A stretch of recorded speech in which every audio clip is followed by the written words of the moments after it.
Labor of Love by Jack Ripper. Read by Dreams of Ponies. She did not dream that night. She sat up, the bed creaking underneath her as she looked around the room. Sunlight filtered in through the window across from her. Dust held in the air, slowly drifting down onto a begrimed carpet. Yawning, she stretched her hooves over her head, grimacing as her joints popped. Rubbing her eyes with the hooves, she pulled herself out of bed and headed towards the kitchen. She'd adapted to navigating the dark, as electricity was as precious as everything else since the war had begun. This was mostly to her benefit, as she would likely wince at the state of her home if she could see it clearly at any given point in time. Pressing her hoof against the wall, she rounded a corner and stopped once she felt the ceramic tile underneath her. Ever so slowly, she lifted a cast-iron pot with her magic, filling it with water and setting it onto the stove top. Each morning was a dull and habitual routine, but the rosehip tea almost made it worth waking up. She barely added enough rosehips to tint the color of the water. The brew would be weak, but she couldn't afford to use too much, as she didn't know when she'd have more. Each cup reminded of her mother, as it was one of the few gifts given to her. She sat in the dark, drinking her rosehip tea, humming the lullaby that she used to sing to her little sister. If she focused hard enough, it was almost like the boutique.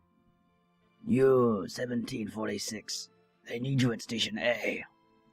Rarity cringed as the stallion's coarse voice bellowed across the room. She squeezed past a mare in front of her, not having enough room to maneuver around without scraping against her.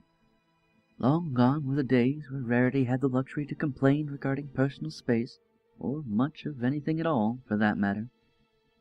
She adjusted her cap with her magic as she smeared the sweat off her brow with a free hoof. The lack of proper insulation, combined with the cramped workspace, made for one hot and miserable summer. She breathed in through her mouth, preventing herself from smelling the musk of dozens of ponies who hadn't bathed for days on end. Rarity would have cried from the stress of the whole situation if she wasn't so dehydrated. Rarity nodded to the pony across from her as she approached her station. Her co-worker was a Pegasus mare labeled P1489. Rarity didn't know her real name, and likely never would. Where Rarity worked, she was only known as U1746. The last ponies to call her Rarity were her parents and her baby sister. Rarity blinked the tears out of her eyes, as she often did when an image of Sweetie Belle flashed across her mind. She couldn't look weak in her workplace. It wasn't good for her image, the little identity she still possessed. She would have attempted to strike a conversation with her co-worker in order to appease her growing boredom, though that wasn't the wisest decision. Rarity and the others worked day and night to produce clothes for the equestrian soldiers to wear, which required her full attention. Any conversation could result in a lapse in concentration, which would hinder the war effort. And sweet Celestia, they needed every advantage they could get, no matter how minuscule it was. Nevertheless, Rarity couldn't stop her eyes from meandering, staring out the window next to her workstation. Sunlight inundated her side of the room. The sky was painted a brilliant blue, with streaks of white to complete the image. It inspired her to achieve something greater. Alas, she lacked the materials to act out her dream, as the war effort consumed everything of value, especially textiles. She had made do with what she had, but that wouldn't stop her from remembering Equestria for what it had used to be. Even if you weren't a soldier that fought on the front lines, you were still contributing to a war, another cog in the murder machine. Rarity let out a soft sigh as she lamented everything she'd been missing since the war. Coffee, makeup, Sweetie Belle. She felt her eyes watering again as her head drooped low. She didn't want any pony to see her cry. She was stronger than this. A cough caused her to look up. Across from Rarity, her co-worker held out a handkerchief. "Please, take it. You look like you could use it." Rarity let out a small hiccup as she took the handkerchief from the mare. As she wiped her eyes, she studied P1489. A small and comforting smile held on the lovely mare's face, and while the yellow in her coat had lost some of its luster, her youth kept her beautiful. "What's your name, miss?" Rarity asked her.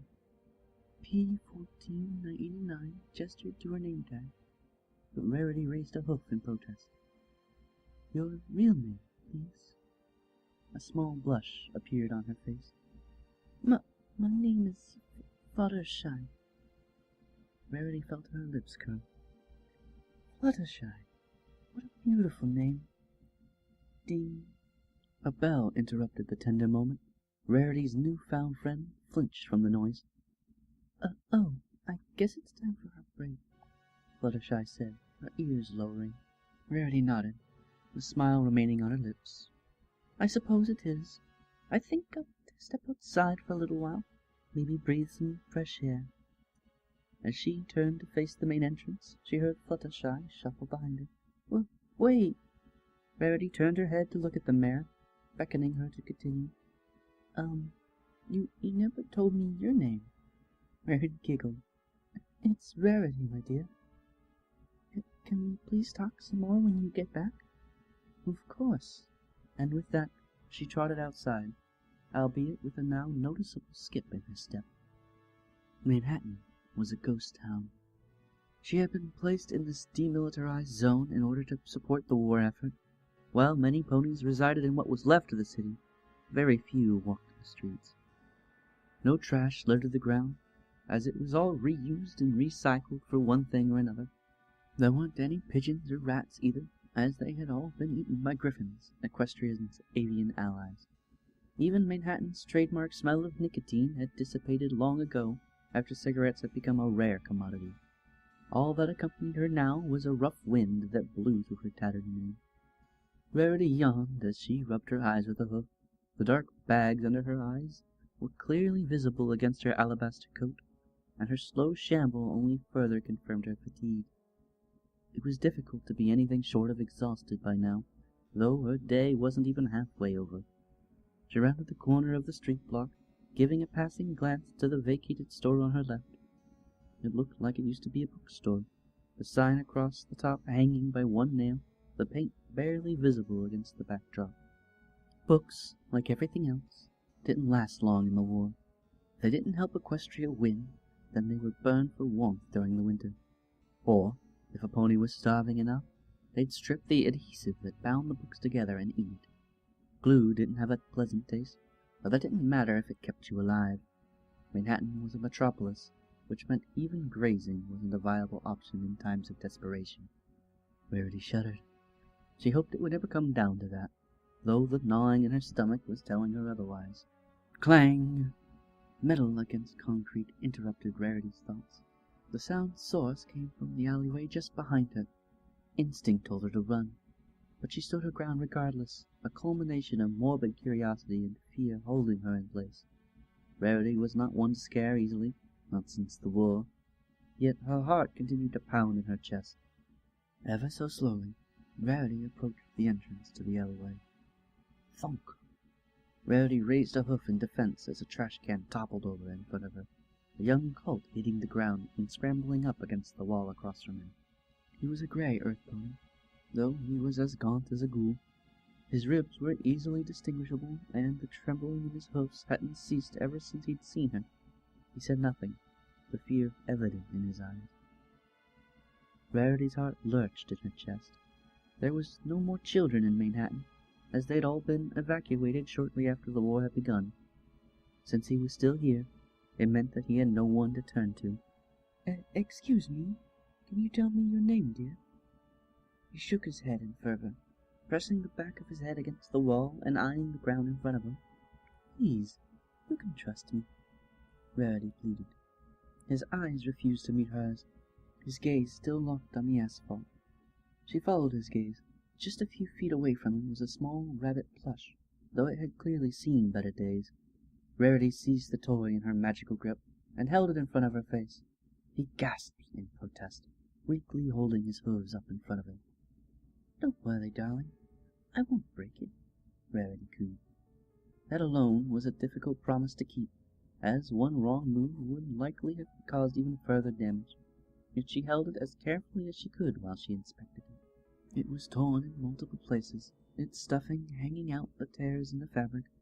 It was also missing both an ear and a button eye. There was little she could prepare without supplying fabric of her own. She didn't have any to spare, unless... Rarity engulfed the cuff of her sleeve in her magic, slicing off the end and holding it up next to the rabbit. I suppose I'll just have to explain to my boss that there was a sewing accident. She winked at the colt as she pulled out a needle and thread from her back pocket. With expert precision, she carefully placed the stuffing back inside as she sutured the rabbit's wound shut. It wouldn't look pretty, but at least now it wouldn't just fall apart. Rarity's tongue stuck out of her mouth as she rotated the toy around. It was cathartic to work on something other than a uniform, even if she had to ruin her own in the process. There was nothing that could be done about the missing ear or eye, but it was in one piece again. She levitated the rabbit over to the colt before dropping it into his lap. He held it in his hooves, cradling it as if it was a child of his own. Rarity gave him a frown of sympathy. Do you have anywhere you can stay? His stomach growled. He winced. There's a shelter. He slowly stood up, before staring blankly down the alleyway. Rarity cleared her throat. What were you doing just now? He sighed, tracing the grooves of his ribs with a hoof. I'm starving, ma'am. We all are, I reckon. Rarity pawed at the asphalt. The pit in her stomach was feeling even more hollow. She pulled out her ration cards from her pocket. She could go without eating for a day. The colt looked back at her, his eyes widening as he saw what the mare held in her hooves. Ma'am, I don't know if I can... Please, take them. He glanced at them in hesitation, slowly approaching her and seizing the cards from her grasp. But why? You don't even know me. Rarity gave him a soft smile. I don't need to know you. I just know that you're a young colt. You need food a lot more than I do. I'm a grown mare. I can handle myself. The colt embraced her, burying his hooves in her mane. Thank you. I wouldn't have it any other way. Now go and get something to eat, and stay out of trouble, please. He nodded and began to retreat into the alley, but before he did, he called out to her one last time. What's your name, miss? Rarity. My name is Rarity, she replied with a blush. You're a nice pony, Miss Rarity. Equestria needs more ponies like you. And with that, the colt was gone.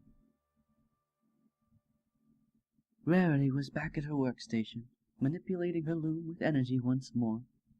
Fluttershy took notice of this, a small smile on her face. You seem to be in a better mood. Did that walk make you feel better? The pain in Rarity's stomach had left her, replaced with a sense of fullness that further drove her enthusiasm. Yes, dear, I do feel better. Rarity stared up into the sky once more and giggled. For a single second, she'd sworn she could see a rainbow in the sky above her, though, she supposed, it was merely her imagination at work. I do, madam, to every pony that knows my name, my real name. A name isn't just a list of numbers, but what meaning you yourself place upon it. She was Rarity, and neither a war nor anything else could ever take that away from her. Thank you for listening, and have a wonderful night.